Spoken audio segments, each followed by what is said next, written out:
구약을 마치고 신약에 들어와서 우리가 첫 번째로 나눈 말씀은 마가복음이었습니다. 마가복음을 먼저 한 이유는 바로 신약의 제일 첫 번째 기록된 책이기 때문입니다. 그런데 왜 성경은 마태복음이 맨 앞에 위치하고 있을까요?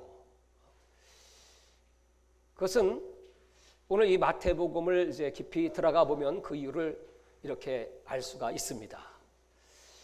바로 이 마태라고 하는 사람은 레위 지파의 세리였습니다. 레위 지파. 그러니까 이 마태는 구약 성경에 아주 정통한 사람인 것을 오늘 이제 본문을 통해서 우리가 알 수 있습니다. 구약의 전체적인 주제, 그것은 메시아가 이 땅에 오실 것이다. 그 이스라엘 백성들의 소망인 메시아, 바로 그 메시아의 예언이 어떻게 신약에 이루어지는가, 그 유대인의 전통을 따라서 그 유대인들이 이 말씀을 듣고 깨닫고 마태복음은 구약과 신약의 연결다리에 중요한 위치에 있기 때문에 아마 성경의 편집자들은 이 마태복음을 제일 첫 번째 책으로 배열하지 않았을까 이렇게 생각됩니다. 그만큼 이 마태복음은 신구약을 연결하는 다리로서 아주 중요한 그런 내용이 이 안에 가득 차 있는데, 특별히 1장부터 보면 예수님의 족보 1대부터 42대까지 14대씩의 이 모든 말씀들은 바로 이 책이 다윗을 강조하기 위한 책이다. 우리말 성경에는 아브라함과 다윗의 세계, 아브라함의 족보 이렇게 나와 있지만 이 원어에는 다윗이 먼저 나옵니다.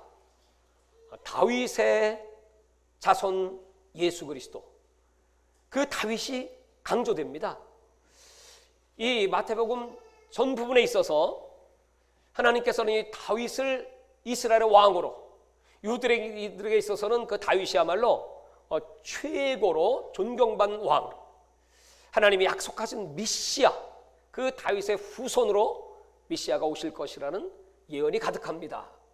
그렇기 때문에 이 마태는 그 다윗의 자손을 강조하면서 소경이 눈을 뜰 때 그들이 다윗의 자손의 이름을 부르고, 또 각색병을 치료받았을 때 그들은 다윗의 자손을 높이고, 솔로몬이 교회는 그 예수를 다윗에서 온 예수여 나를 불쌍히 여기소서, 그 다윗에서 온 예수는 이 땅에 오셔서 가난한 자들을 부유하게, 병든 자들을 치료하고, 무엇보다 그 당시에 죄에 얽매여 있는 백성들, 당시에 그들은 너무나 경제적으로 가난했고 또 정치적으로 압제당했고, 그것보다 더 힘들고 어려웠던 것은 영적으로 450년 동안 하나님이 선지자를 보내주시지 않음으로 말미암아 그들은 하나님 말씀에 갈급했습니다. 어둠으로 가득 찬 그 세상 속에서 그들은 왜 우리가 이렇게 저주를 받는가?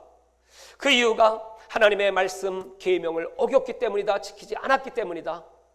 그러므로 우리가 그 계명을 지켜야 된다 하면서 그들은 장로의 유전, 소위 말하는 전통으로 계명들을 막 만들어내기 시작했습니다. 그 당시의 백성들은 그 계명이라는 무거운 짐을 짊어지고, 예수님은 그 모습을 바라보시면서 수고하고 무거운 짐자들아 다 내게로 오라, 내가 너희를 쉬게 하리라, 유명한 말씀을 하시는 거죠. 그런 이스라엘 백성들에게 오늘 하나님께서는 자유케 하시려고, 안식을 주시려고, 구원해 주시려고, 왕으로 통치해 주시려고 바로 오늘 이 마태복음을 기록하게 하셨습니다. 이 마태는 그 직업이 세리였습니다. 그러니까 세리는 지금으로 말미암은 세무공무원, 지금 세무공무원 되기 힘들죠. 아주 좋은 자리죠. 돈 많이 벌죠. 당시의 세리는 이스라엘 백성들에게 있어서 가장 혐오스러운 직업이었습니다. 유대인들에게 있어서 하지 말아야 될 두 가지가 있는데, 그 첫 번째는 매춘부고 두 번째는 세리입니다. 그때 그 세리의 모습을 이렇게 말합니다. 당시에 그 헤롯 안디바가 로마에 세금을 바칩니다. 바치기 위해서 어떤 일정 양을 바치기 위해서 돈을 거두는데 꼭 2배로 더 거둡니다. 그래서 절반은 로마에 바치고 절반은 자기가 착복하고, 그러면서 세리들에게 그 세금을 거둘 액수를 배당을 해줍니다. 그러면 이 세리들은 자기가 또 바쳐야 될 세금보다 또 갑절로 더 많이 얻어서, 그래서 바치고 나머지는 다 자기들 착복하는 것입니다. 그러니까 당시 이스라엘 백성들은 얼마나 어렵고 힘든 그 경제 속에서 그 착취를 당하고 고통을 당하겠습니까? 그게 바로 세리였습니다. 그랬던 이 세리 마태가 어떻게 예수님의 제자가 될 수가 있겠습니까? 오늘 갑자기 예수님이 그 세관에서 사부를 보고 있는 마태를 찾아오셨습니다. 그리고 나를 따라오너라. 그랬더니 그 한마디에 이 마태가 네, 아멘. 그리고 바로 뻘떡 일어나 예수를 따라갑니다. 어떤 이런 기적 같은 일이 일어날 수가 있단 말입니까? 우리는 그것을 이 성경 속에서 이렇게 추론할 수가 있습니다. 누가복음 3장 3절부터 11절까지의 기록은 세례 요한의 설교입니다. 예수님이 오실 길을 마련하기 위하여 그 세례 요한이 와서 한 설교의 메시지는 바로 회개를 촉구하는, 독사의 자식들아, 너희가 어찌 하나님의 심판을 피하겠느냐? 이미 너희 앞에 도끼가 놓여 있으니 열매 맺지 못한 너희를 찍어버리리라. 이 무서운 말씀을 하십니다.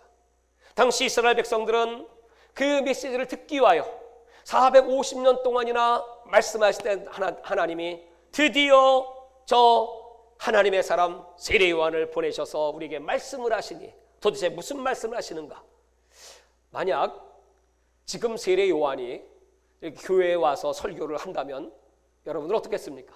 여러분들 향하여 야, 이 독사의 자식들아. 그럼 다 도망가겠죠? 아마 고발할 거예요. 인권 침해, 모욕, 명예훼손죄로 고발합니다. 뭐 이렇게 될 겁니다. 그러나 그 당시에 백성들은 그 말씀을 들으면서 얼마나 두렵고 떨리는지, 그 세례 요한이 하나님과 함께하는 모습을 바라보면서 그러면 도대체 우리는 어떻게 해야 됩니까? 어떻게 해야 구원을 얻습니까?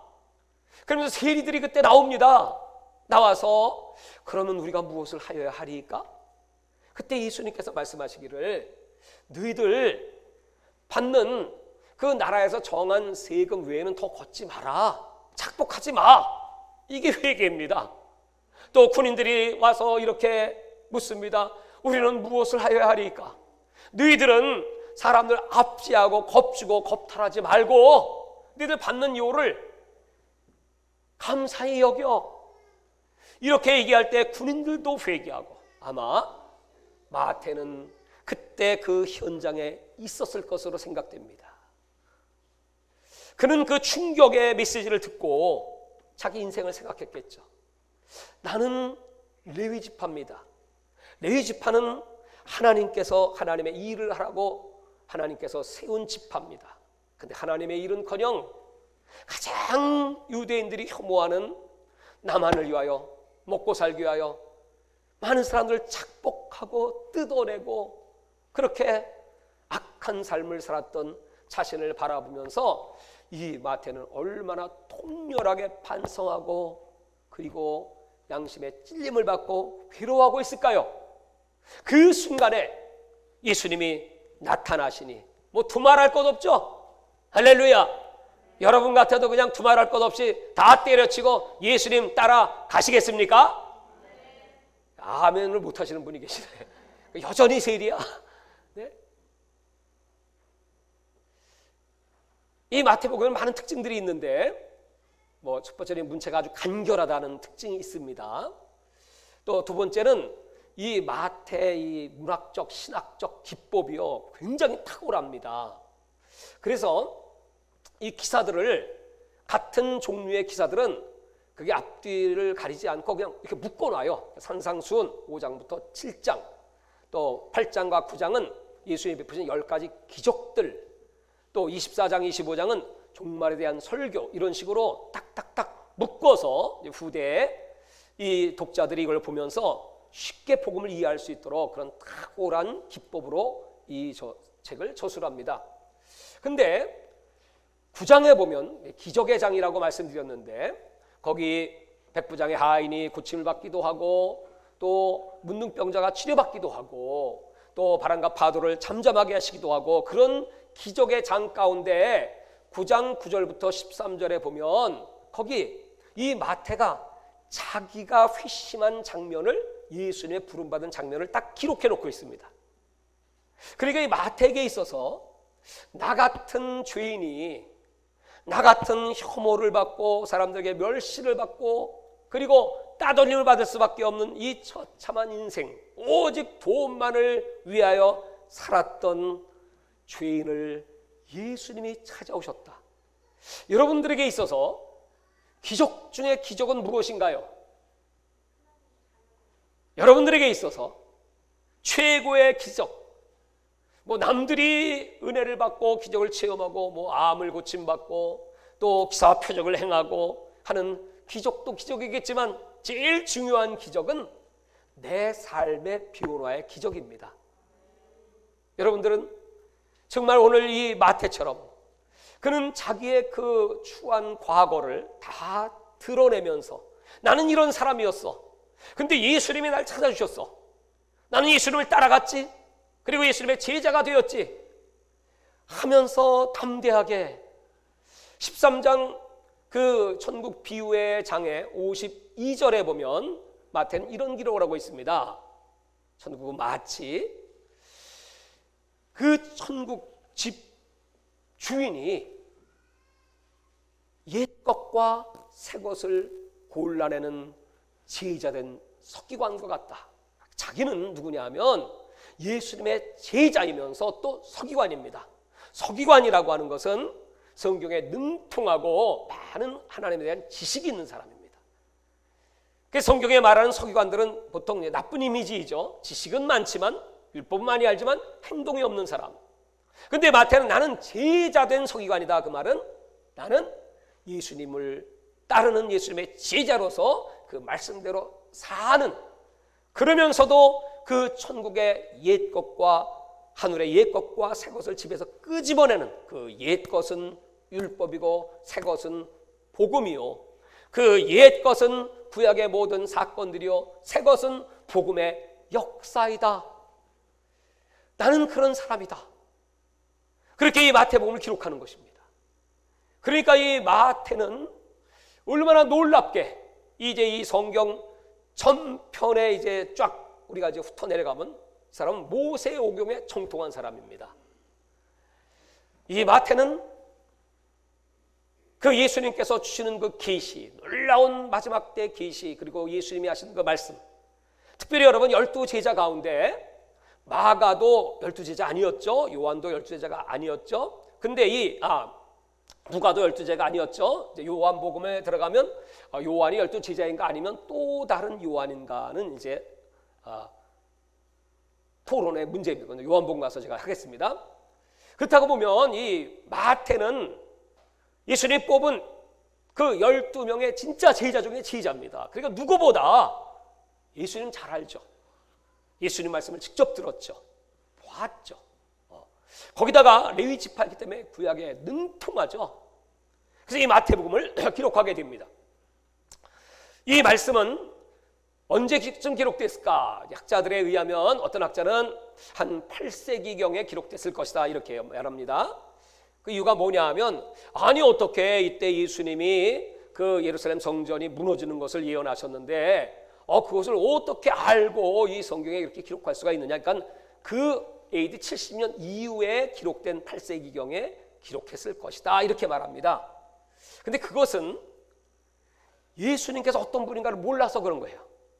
예수님은 미래를 내다보는 분이시고 이 성경은 성령의 감동으로 말미암아, 그래서 이 본문 안에는 그 성전에 대한 메시지가 굉장히 많습니다. 외식하지 말아야 될 것을 그 성전을 비유로 말씀하시고, 성전을 두고 맹세하지 말아야 될 것을 말씀하시고, 그러니까 미리미리 이렇게 말씀하시는 것은 이것은 이미 그 예루살렘 성전이 파괴되기 그 전에 있었던 사건이다. 그래서 보수적인 입장의 정통적인 성경 해석과 이 마태복음의 저술 연대는 60년대 중후반, 그러니까 마가복음이 기록된 그 다음이었을 것이다, 이렇게 말하고 있습니다. 그러니까 그때 그러면 어디서 이걸 저술했을까요? 할 때 안디옥, 시리아의 안디옥에서 기록했을 것이다. 왜냐하면 이 안디옥 교회는 사도행전 11장에 예루살렘에서 신앙생활하다 핍박을 받은 성도들이 이제 뿔뿔이 흩어지면서 이제 안디옥까지 갑니다. 거기서 교회를 세우게 됩니다.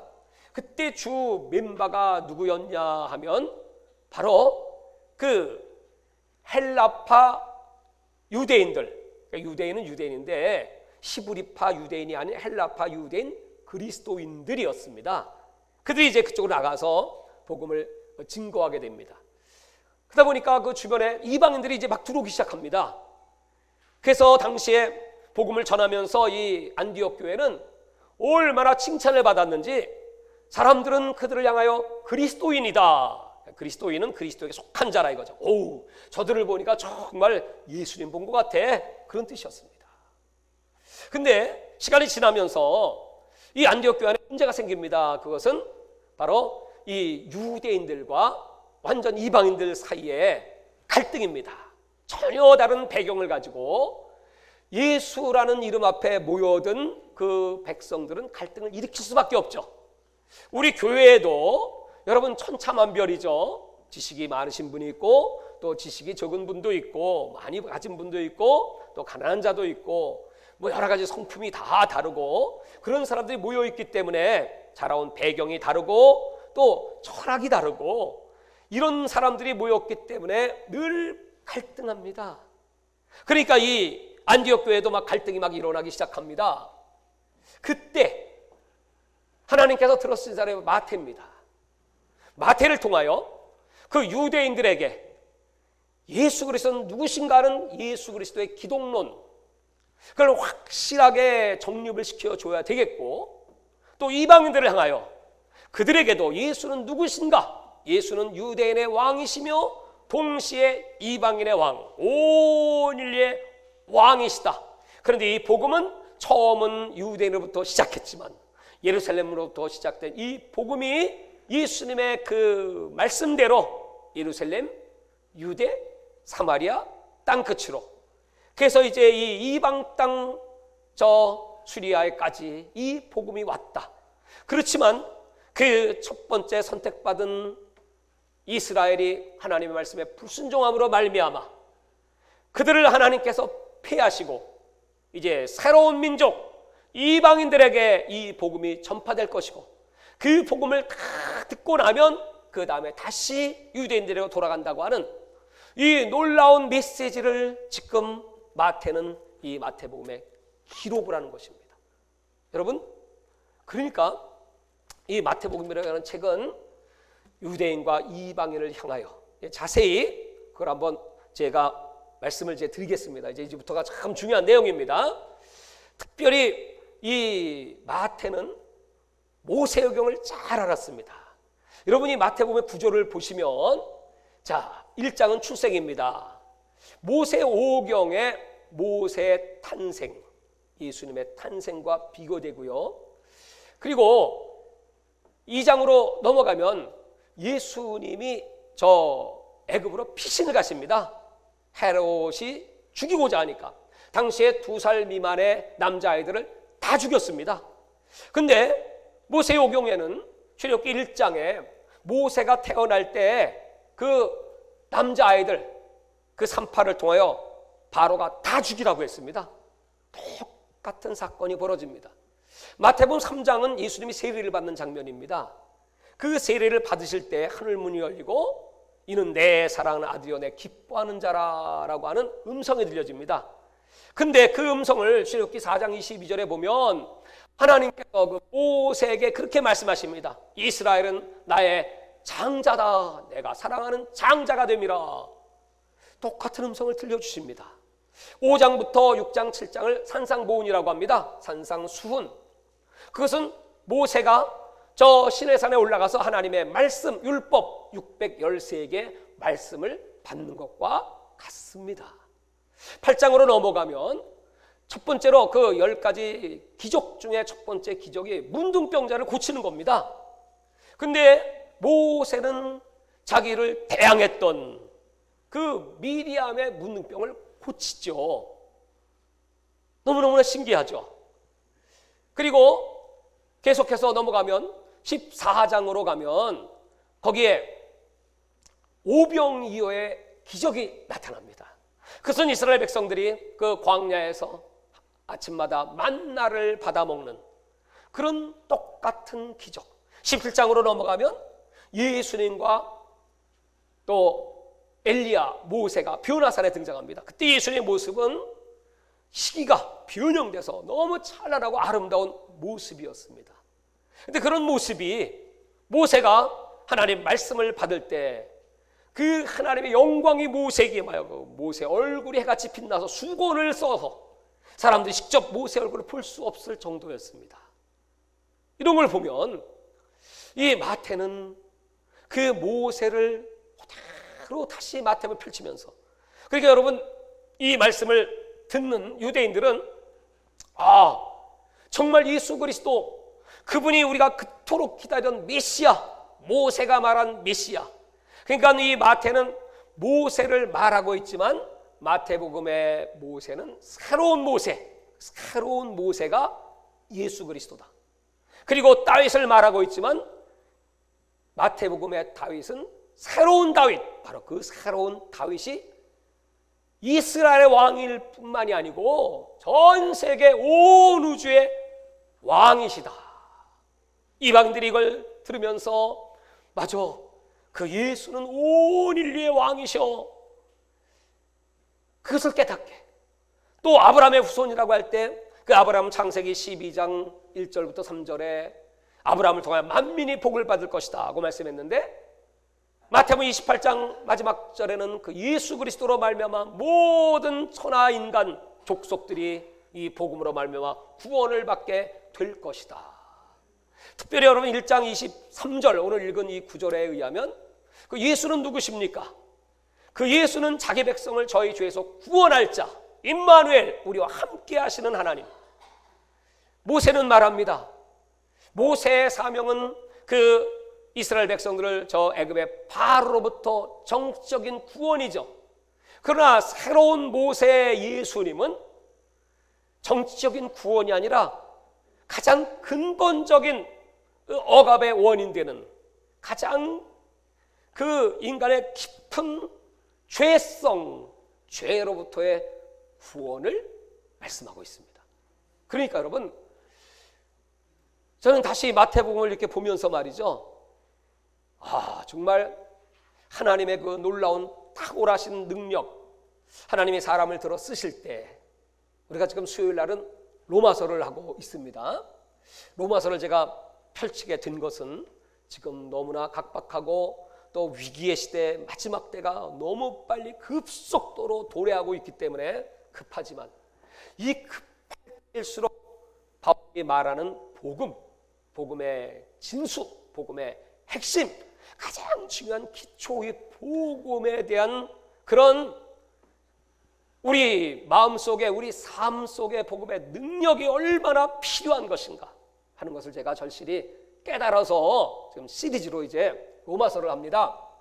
근데 이제 오늘 이 마태복음을 다시 읽어보면서 이 말씀을 준비하면서 보니까 정말 우리 하나님께서 우리들을 사랑하셔서 우리들을 깨우치시고 바른 길로 인도하시기 위한 이 하나님의 놀라운 계획, 섭리, 하나님을 그러니까 알면 알수록, 체험하면 체험할수록, 가까이 하면 할수록 그냥 깊도다, 넓도다, 그 부요하신 하나님의 능력과 하나님의 지혜와 지식이요, 주님을 찬송합니다. 할렐루야.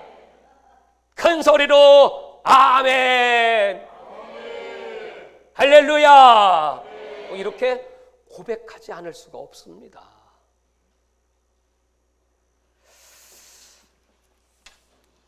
특별히 이제 마태복음에는 하나님의 나라라는 표현은 4번밖에 없고요, 천국이라는 표현이 33번 나.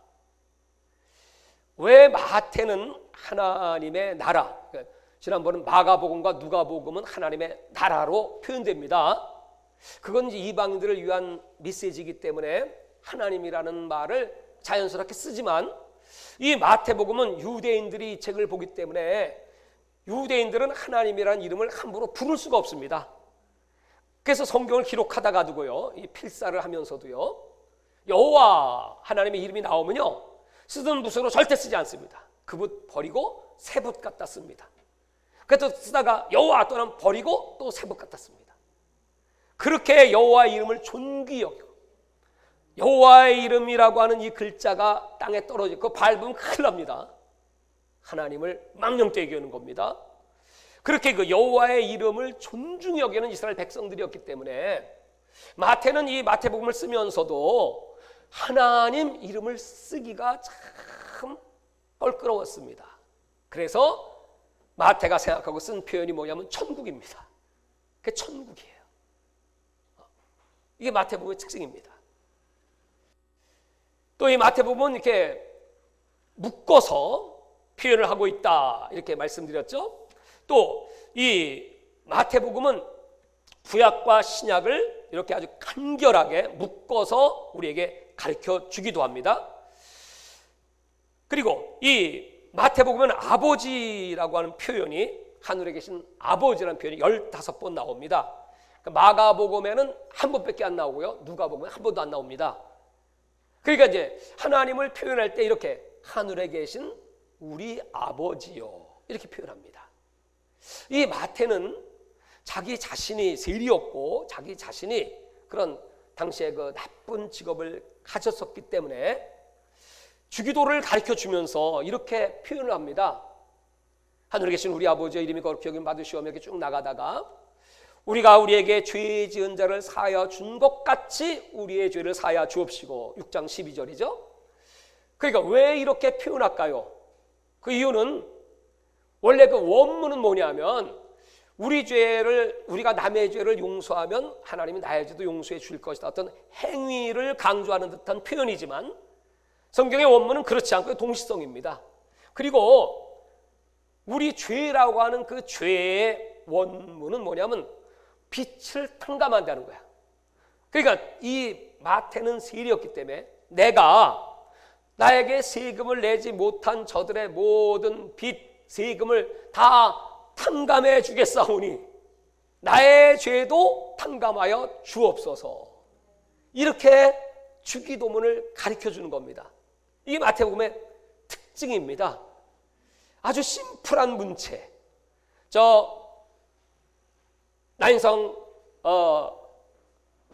과부의 아들 그 살리는 장면을 마가복음에는 한 300자로 기록이 되지만 이 마태복음은 단 130자로 이렇게 딱 요약을 해서, 그러니까 이 마태는 유대인과 이방인들 누구든지 이 말씀을 듣고 이 말씀을 받아들이기만 하면 회개하라, 천국이 가까웠느니라, 그걸 강조하면서 그 천국은 어떤 곳인가, 천국이 가까웠다는 말은, 가깝다고 하는 원문은 뭐냐 하면 문턱을 넘는다, 그 뜻이야. 문턱이 네 앞에 서 있다. 그러니까 네가 한 발짝만 넘기만 하면, 그러니까 저 이방인들이 그렇게 높은 문턱, 유대교의 문턱, 구원의 문턱, 그것이 한 발자국만 네가 발을 띄기만 하면 천국은 세례요한으로 침노하는 자의 것이야. 네가 그 발을 넘기기만 하면, 예수 앞에 돌아오기만 하면, 예수를 영접하기만 하면 너는 하나님의 자녀가 될 것이고 너에게 천국이 임하게 되리라. 여러분, 그래서 이 마태복음의 핵심이 어디냐면, 여러분 성경에는 수미상관법이라는 아주 놀라운 이 성경의 원리가 있습니다. 그건 이제 전에는 몰랐어요. 근대에 와서, 이제 현대에 와서 성경을 더 많이 깊이 연구하다 보니까 원칙이 하나 있는데, 제일 중요한 원칙이 뭐냐면 성경의 중심에다가 그 메시지를 실어놓는다는 뜻이야. 그래서 마태복음의 제일 중심이 어디냐면 13장입니다. 그 13장은 천국 비유장이거든요. 거기에 씨 뿌리는 비유도 있고 알곡과 가라지의 비유도 있고 거기 밭에 감추인 보화의 비유도 있고 또 천국에 제단 서기관의 비유도 있고 뭐 이런 비유들이 쫙 기록되어 있습니다. 거기 그 천국을 얘기하면서 그 천국은 바로 회개하는 자가 들어갈 수가 있다. 그 천국은 누구든지 유대인이든 이방이든 차별이 없이 오늘 회개하고 내가 침노하면 내가 발걸음을 딱 옮기기만 하면 예수 앞에 들어오기만 하면 천국이 너희 안에 임하느니라. 그럼 지금 한번 물어보겠어요. 여러분 지금 여러분 심령이 천국입니까? 아직 지옥도 많네. 천국입니까? 그래서 이 마태복음의 구원과는 제가 이런 얘기를 여러 번 드렸어요. 그 천국은 이미 너희 속에 임하였다. 이미 우리가 회개하고 예수님을 영접하는 순간에 천국이 내 속에 온 겁니다. 천국은 의와 희락과 평강이라고 바울은 로마서에 말씀했습니다. 의는 하나님의 통치를 받는 것이고 평강은 하나님의 샬롬이 임하는 것이고 희락은 하나님의 기쁨이 있는 것이에요. 그럼 다시 물어볼게요. 여러분은 하나님의 통치를 받으십니까? 아니 받지도 않으면서 그러지 말고 정말 하나님이 때마다 시마다 내 삶을 내 언어를 내 생각을 통치하고 계시고 나는 그 통치에 순종하고 계십니까? 그렇게 아멘 할 수 있는 사람은 이미 천국이 내 속에 온 거야. 그 사람에게 샬롬의 평화가 있고 그 사람에게 하나님의 기쁨이 있어요. 이게 천국입니다. 그런데 이 천국은 이미 우리 속에 임하였지만 이 천국은 아직 완성되지 않았습니다. 그 완성된 천국, 그것은 이제 예수님께서 재림하시고 예수님께서 준비하시는 새하늘과 새 땅의 마지막 천국이죠. 실제적으로 우리가 들어가야 될 하나님의 나라이죠. 그러니까 천국은 늘 하나님의 통치라고 말씀드렸고 내가 지금 하나님의 통치를 받고 있다면 이미 천국이 내 속에 왔고 우리는 그것을 구원이라고 말합니다. 그러나 그 구원은 아직 완성되지 않았으니 그 마지막 우리가 하나님의 심판대 앞에 섰을 때 이제 구원이 딱 결정이 돼서 완성이 돼서 교회는 다녔지만 예수는 믿는다고 했지만 그것이 마태복음 13장에 나오는 것처럼 가짜였어. 분명히 말씀은 다 받고 아멘한 것 같은데 알곡은 그 가운데 25%야. 옥토는 25%. 나머지는 돌짝밭, 길가밭, 가시밭이었어요. 아무리 목사님이 아무리 세례요한이 막 외치고 또 사도들이 막 외쳐도요 이 말씀을 듣고 진짜 옥토에 떨어져 결실을 맺는 사람은요 4분의 1이라니까. 여기 계신 분들은 어떠신가요? 오늘 이 말씀을 들으신 분들은 어떠신가요? 가시밭에 떨어지면 어떻게 될까요? 염려, 근심, 걱정, 재리. 돌짝밭은 잠깐 나타나는 열매가 나타나는 갔다가 그냥 사그러져 버리고 길가밭 뭐 바로 마귀 새가 와서 쫙먹어 버리고. 그러니까 예배 딱 끝나고 가면 말씀은 없어. 무슨 밭? 길가밭. 또 어떤 사람은 자기 중심이 얼마나 강력한지 맨날 자기야 자기. 내 지식, 내 철학. 그 사람은 절대 이 복음 앞에 무릎 꿇지 않습니다. 그리고 이 말씀에 순종하지 않습니다. 그러니까 이 구약 성경에는 그런 당시의 유대인들을 향한 하나님의 무서운 진노와 책망이 얼마나 강력합니까? 오늘 이 마태복음에 이제 여러 부분들이 있어서 그런 당시의 바리새인과 서기관들에 대한 유대인들에 대한 하나님의 진노가 기록되어 있습니다. 그래서 논쟁이 많습니다. 논쟁이. 그들은 왜 그렇게 예수님을 메시아로 영접하지 않을까요? 그는 자식들이 지식이 꽤 있다고 생각했어요. 아니 갈릴리 무슨 아니죠 나사렛 사람 예수. 그러니까 예수는 가짜야. 예수는 메시아가 되려면 베들레헴에서 탄생했고 베들레헴 사람이어야죠. 성경에 베들레헴 사람 예수 그러면 다 믿었을 거예요. 그 예수가 베들레헴에서 탄생한 사건은 모릅니다. 그건 누가 알아요? 천사만 알았어요. 그건 누가 알아요? 당시 유대인들은 아무도 몰라요. 이 이방 동방 박사만 알아. 복음은 이렇게 어떤 사람에겐 열려있지만 어떤 사람은 닫혀있어요. 그 마음의 중심에 하나님을 경외함이 없는 사람이 있어요. 그 마음의 중심에 하나님을 사랑함이 없어요. 당시의 유대인과 바리새인들 하나님을 사랑하고 경외함이 없었어요. 그 구약에 그렇게 두드려 맞았잖아요. 그 450년 동안 하나님은 말도 안 하시잖아요. 그 이제 드디어 그렇게 고대하던 메시아를 보내셨으면, 여러분 이 구약의 모든 예언들, 마태복음에 50번 이상의 구약의 예언을 그대로 성취한 사건이 기록되어 있습니다. 그러니까 아주 구약을 아주 옮겨놨어요.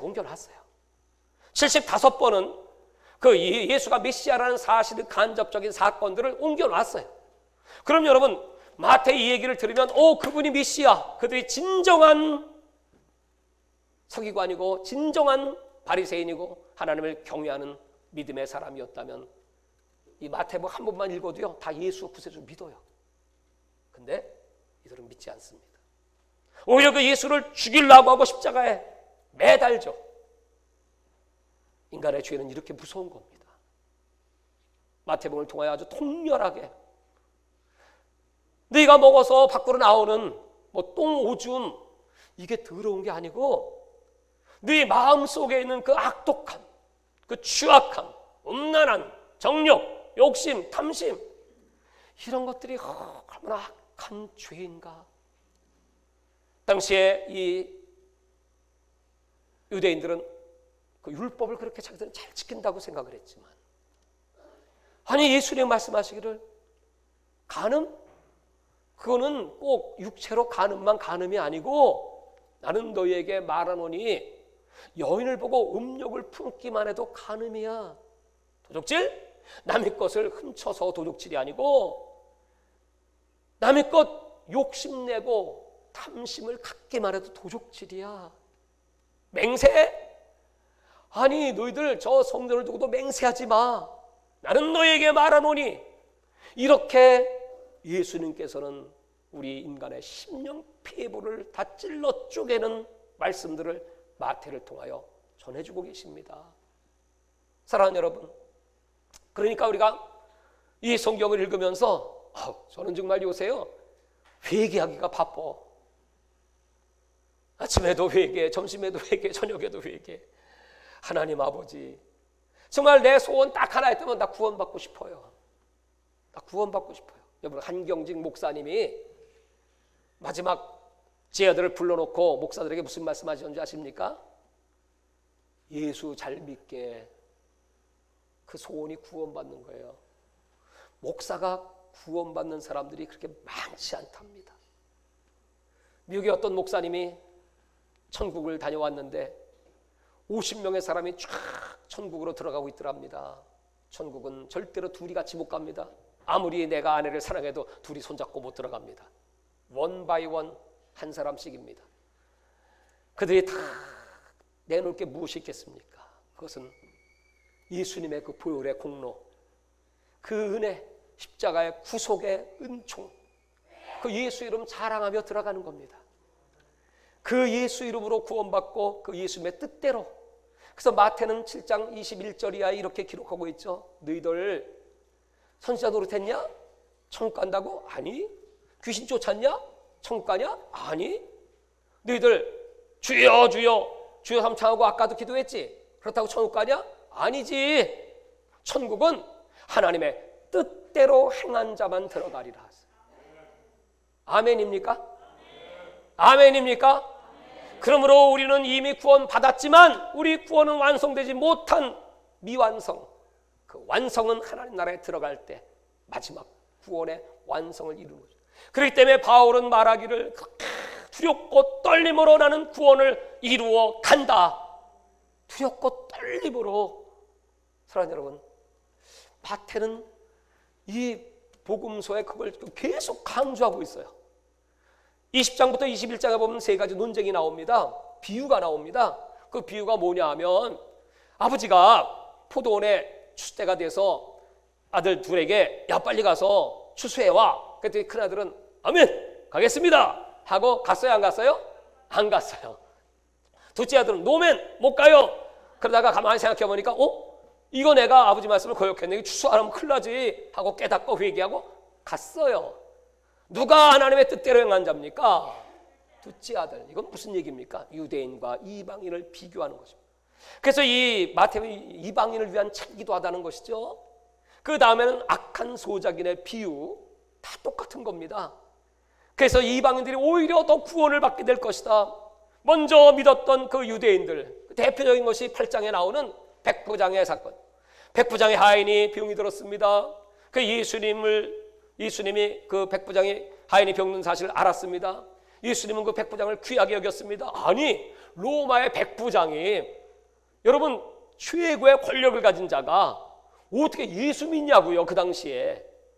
뿐만 아니고요, 믿음이 얼마나 좋은지. 그래서 예수님이 감동돼 가지고, 야, 내가 너희 집에 가서 그 아이 내가 고쳐줄게. 그러면 여러분 뭐 얼씨구나 어서 오십시오 해야 되지 않겠습니까? 아니요. 나는 주님께서 내 집에 들어오심을 나는 감당할 수가 없습니다. 그죠? 말씀으로만 하셔도 내 하인이 나을 것을 믿습니다. 그랬더니 예수님이 그 음성을 들으시면서 너무 이야, 내가 이스라엘 중에 이만한 믿음을 보지 못하였노라. 그리고 칭찬하시고 그 다음에 아주 놀라운 말씀을 하시죠. 나라의 본 자손 유대인들은 바깥 어둠에 나가 이를 갖게 될 것이고 오히려 이 이방인들이 구원을 받게 된다. 이 복음이 유대인으로부터 떠나서 이방인에게, 그걸 말씀하고 계세요. 그러니까 이 마태복음의 전편에 걸쳐서 하나님께서 우리들의 심령골수를 찔러 쪼개며, 그리고 이 구원의 역사가 어떻게 흘러가고 있으며 어떻게 될 것인가. 위의 것을 찾아야지 아래 것을 찾지 말아라. 천국은 침노하는 자의 것이다. 그 위에 하늘만이 영원한 세상이고 이 아래 세상은 유한한 세상이다. 그 위에 그 하늘에 영원한 천국의 상급이 있고 이 땅의 모든 수고는 헛된 것이다. 전능하신 하나님께서 그 천국을 비유로 말씀하시면서 그 천국에 들어가기를 그렇게 바라시면서 아까 1장 23절에 임마누엘, 예수는 자기 백성을 저희 중에서 구원할 자, 그리고 우리와 함께 하시는 하나님, 그렇게 시작한 마태복음 마지막 28장에 드디어 예수님이 십자가 사건을 거쳐서 예수님이 죽으시고 그리고 부활하시고 승천하시면서 이제 마지막 하시는 말씀, 너희는 가서 모든 족속으로 제자를 삼아 아버지 아들과 성령의 이름으로 세례를 주고 내가 분바 모든 것을 가르쳐 지키게 하라. 볼지어다 내가 세상 끝날까지 너희와 항상 함께 있으리라. 항상 함께 있으리라. 그 말씀이 임마누엘입니다. 그러니까 이 마태복음은 임마누엘로 시작해서 임마누엘, 너희와 항상 함께 있으리라, 이렇게 끝납니다. 그래서 이 마태복음이 전편에 걸쳐서 모세는 당시 정치적인 그 압박으로부터 해방자 역할하였지만 예수님은 우리의 영적인 죄, 가장 인간의 시면의 깊은 본질의 죄를 용서하시기 위하여 십자가에 못 박혀 대속 후속의 은혜를 베푸셨다. 그 예수님은 인자이신데 이 땅에 오셨다. 여러분, 인자, 사람 인자에 아들 자자 이렇게 쓰잖아요. 인자하면 흔히 이렇게 우리가 생각을 했어요. 보통 인자는 예수님의 인성을 의미하는 것이다. 하나님이신 예수님이 인간의 몸을 갖고 오셨다, 이렇게 표현되지만 성경에 들어가면 다니엘서 7장 12절에 그 인자의 원뜻은 뭐냐면, 그 인자는 세계 역사를 주관하시고 우주 만물을 다 통찰하시고 통치하시는 하나님, 천상천하의 하나님의 이름이 인자야.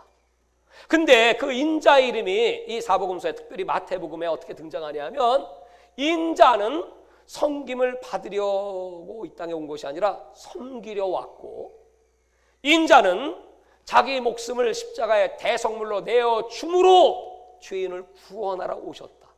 아니 여러분, 천상천하에 그 우주의 모든 통치권, 우주의 모든 권세를 다 가지신 예수님이 이처럼 낮고 천한 인간의 몸을 가지시고 우리들을 섬기기 위해서 허리에 띠를 띠고 저희들의 발을 씻기시는 예수님.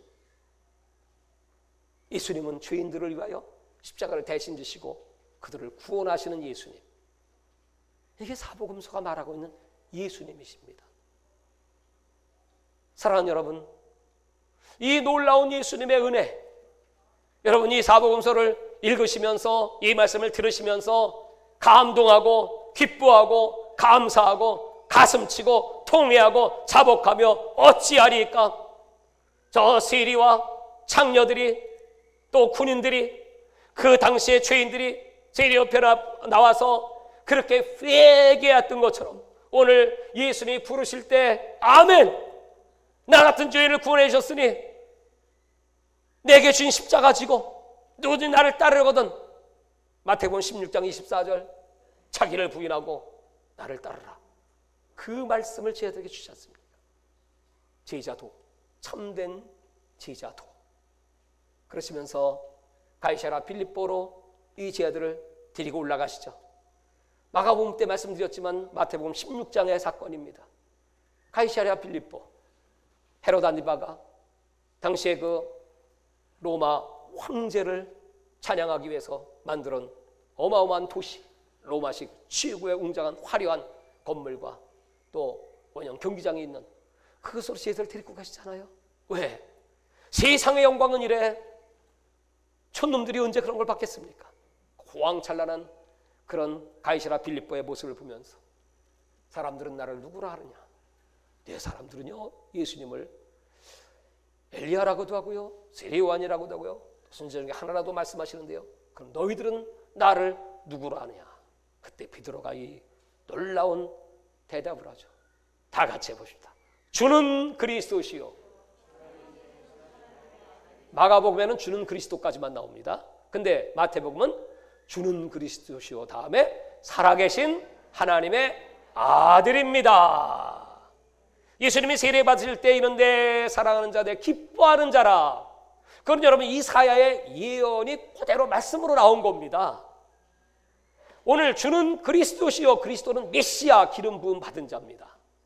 구약에 그토록 갈망하던 메시아이시고 그리고 살아계신 하나님의 아들, 다시 한번 말씀드리지만 하나님의 아들 소유격은 헬라어로 동격과 같이 쓰입니다. 그러므로 하나님이 아들이 되신 겁니다.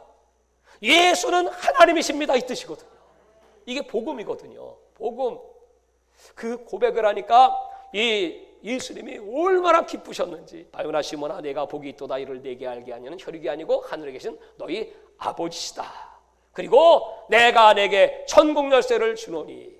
오늘 여러분 천국 열쇠 받고 싶으십니까? 아멘을 그렇게 하면 안 주실 것 같은데. 천국 열쇠 받고 싶으십니까? 아멘. 제가 유럽에 갔을 때 그 유럽에 어떤 나라인지 박물관에 갔는데 거기 그 유럽의 박물관에는 그 예수님의 성화들이 많잖아요. 거기 보면 이제 예수님께서 큰 그림이에요. 그 베드로에게 천국석이 주시는 거예요. 그러니까 베드로가 무릎을 딱 꿇고요, 딱 받는 거야. 그 내가 가만히 있어, 내가 받아야지. 그래가지고 베드로를 싹 가리고 내가 딱 천국석을 그때 받아왔다니까. 그 천국 열쇠를 주노라. 사랑하는 여러분, 이제부터 여러분들이 예수 그리스도의 이름은 무엇이든 매면 하나님께서 매이고 풀면 풀리리라. 예수의 이름으로 이 악한 마귀의 어둠의 주관자들, 이 흑암의 권세, 각색 질병, 코로나 바이러스 묶기를 받고 떠나갈지어다.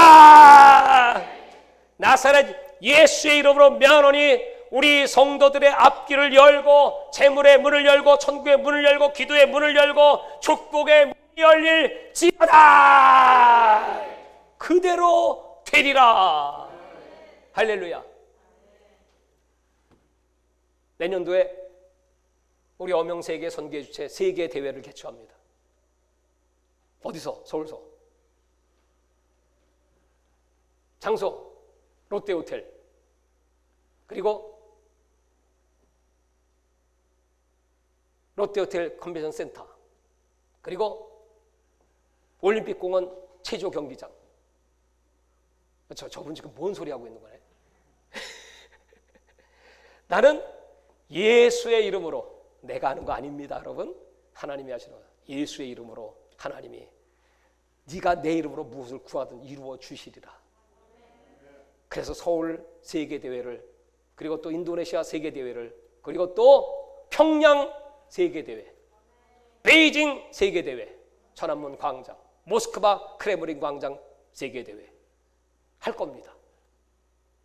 뭘로? 내게 주신 천국 열쇠, 나사렛 예수 그리스도의 이름으로. 성경은 말하기를 내 믿음대로 될지어다. 여러분, 내 믿음대로 아닙니다. 믿음대로가 아니고요, 내 믿음대로, 내 믿음의 분량대로 내 입을 넓게 열라 내가 채우리라. 입을 연 만큼 채워주신다.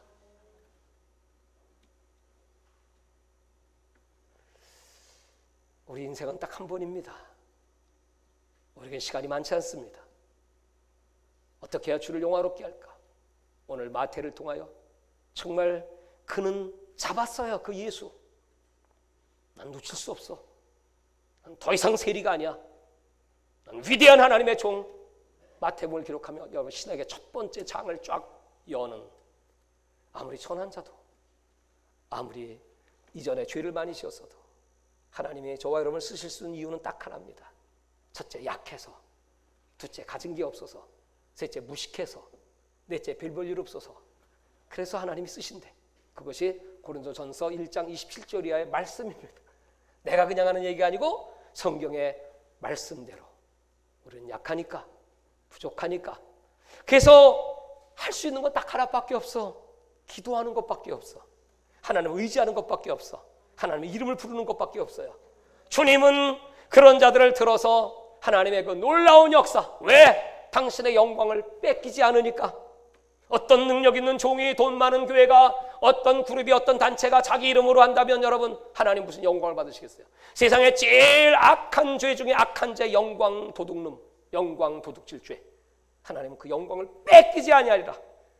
저는 날마다 결심하고, 여러분도 날마다 결심하세요. 하나님, 나의 남은 인생 이렇게 마태를 써주신 것처럼 나 같은 죄인을 써주시되 나는 오직 하나님의 이름을 위하여, 하나님의 나라를 위하여, 하나님의 영광을 위하여 이 한 목숨 바치겠사오니 주여 받아주시고, 내가 사는 건 내가 아니고 그리스도가 내 안에 사시는 것이므로 나는 사라지구나. 그리스도의 것입니다. 그리스도만 영광을 받으시면 됩니다. 하나님의 나라가 이루어지게 하여 주옵소서. 이렇게 여러분 기도하고 하나님을 의지할 때 하나님께서 여러분들을 높이 들어서 세상 끝날까지 임마누엘 너와 항상 함께 있으리라. 하나님 아버지, 오늘 말씀을 다시 묵상하고 생각하며 이 놀라운 복음, 신약의 첫 장을 여는 마태복음, 하나님, 우리 하나님 말씀 속에만 하나님이 아니라 우리 삶 속에 하나님, 능력의 하나님, 정말 내 마음을 완전히 하나님께 올려드리고 내 자존심을 다 깨뜨려버리고 이전에 했던 철학과 지식과 모든 행위들 다 하나님 앞에 배설물로 내던지고 오직 예수님만이 우리의 왕이 되어주시기를 원합니다. 우리 주 예수름교회와 어명세계 선교의 왕이신 하나님을 찬양합니다. 우리 주님께서 친히 이제는 우리 대한민국의 왕으로 임재하여 주옵소서. 전 세계에 고통하는 백성들 하나님의 통치 안에 들어오게 도와주사 무엇 먹고 마시고 살까 염려하지 말게 하여 주시고 하나님의 나라와 그의 일을 구하라. 그럼 이 모든 것을 더하여 주시리라. 이 놀라운 하나님의 기적의 주인공들로 남은 여생 쓰임받다 왕이신 주님의 나라 천국과 주님과 함께 왕노릇하게 하여 주시옵소서. 주여 삼창하고 통성으로 기도합니다. 주여